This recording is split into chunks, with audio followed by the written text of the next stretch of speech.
Hola, mi nombre es Benjamín Vélez y junto con mi grupo les presentaremos acerca del concepto de campo vectorial, ecuaciones básicas relacionadas con el campo eléctrico, densidad de carga, ley de Gauss, potencial electrostático y aplicación del concepto de campo eléctrico en la vida real.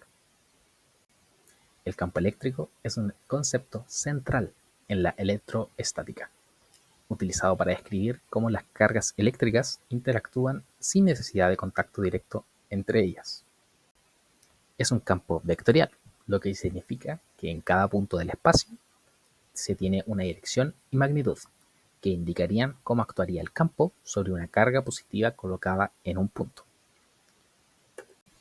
Este campo es creado por una carga fuente Q mayúscula, que es la carga fundamental en el análisis del campo eléctrico, y es sentido por una carga de prueba Q minúscula.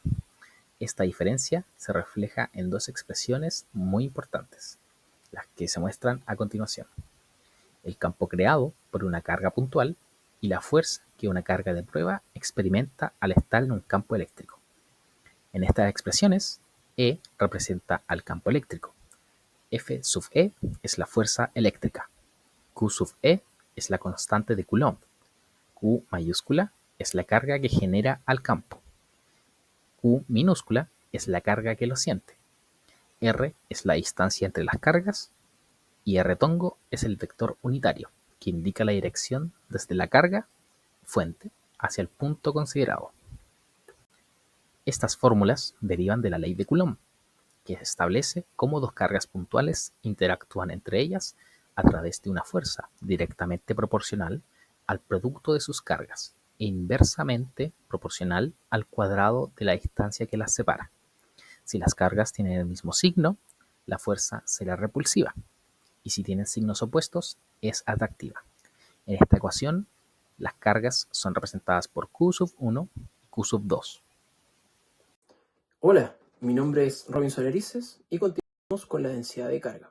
Hasta ahora hablamos de cargas puntuales como si estuvieran concentradas en un solo lugar en el espacio, pero en el mundo real, especialmente en ingeniería, esto casi nunca ocurre, ya que las cargas suelen estar distribuidas a lo largo de objetos como cables de una máquina eléctrica, la superficie metálica de una estructura o incluso el interior de un material aislante.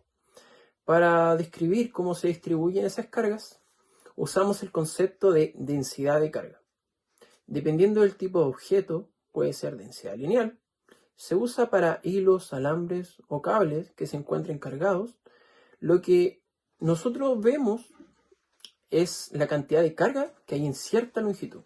Se denota como lambda es igual a carga dividida en unidad de longitud y sus unidades serán coulomb partido en metro. Un segundo tipo de densidad de carga es la densidad superficial. Ahora, en lugar de suponer un alambre muy largo, vamos a suponer una superficie que tendrá una cierta área en la cual vamos a tener una carga que se va a distribuir a través de la superficie. La expresión para la densidad superficial será sigma, es igual a carga total dividida por el área por el cual se distribuye esa carga. Sus unidades son coulomb partido en metro cuadrado. Y por último, vamos a tener la densidad volumétrica, que nos va a indicar la cantidad de carga por unidad de volumen. La expresión de densidad volumétrica será ρ es igual a carga dividida en unidad de volumen y sus unidades coulomb partido en metro cúbico. Esto permite analizar sistemas continuos de carga, aunque el cálculo del campo eléctrico a partir de estas distribuciones puede implicar resolver integrales un tanto complicadas. Ahora que comprendemos cómo se distribuye la carga, surge la pregunta: ¿cómo calcular el campo eléctrico que produce esa distribución? Para resolver estos casos de manera más eficiente, aquí entra en juego una herramienta clave, la ley de Gauss, que relaciona el flujo del campo eléctrico a través de una superficie cerrada con la cantidad total de carga encerrada dentro de dicha superficie.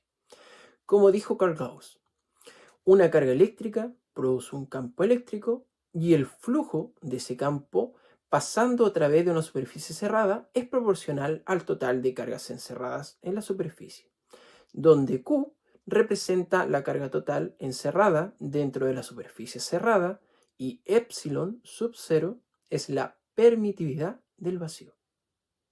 Una superficie gaussiana es una superficie cerrada, imaginaria, que usamos para analizar cómo se comporta el campo eléctrico alrededor de ciertas distribuciones de carga. No es una superficie física, sino una que nosotros elegimos de forma conveniente para así simplificar los cálculos, dependiendo de la geometría del problema.